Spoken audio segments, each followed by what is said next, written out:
Hello my dear students, আজকে যে বিষয়ে আলোচনা করব কাজী নজরুল ইসলামের উপন্যাসগুলো কিভাবে মনে রাখবো সে বিষয়ে আলোচনা করব। ওকে, দেখো, কাজী নজরুল ইসলাম এর উপন্যাসগুলো মনে রাখার কৌশল।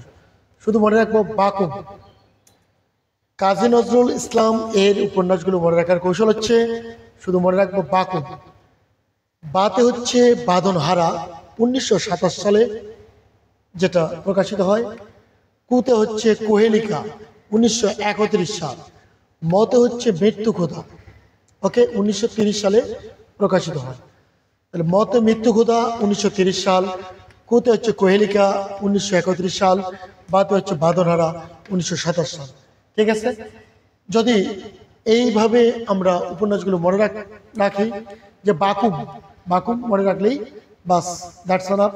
কাজী নজরুল ইসলামের সহজেই উপন্যাসগুলো মনে রাখতে পারবো। ওকে, আশা করি ভিডিওটি ভালো লেগেছে।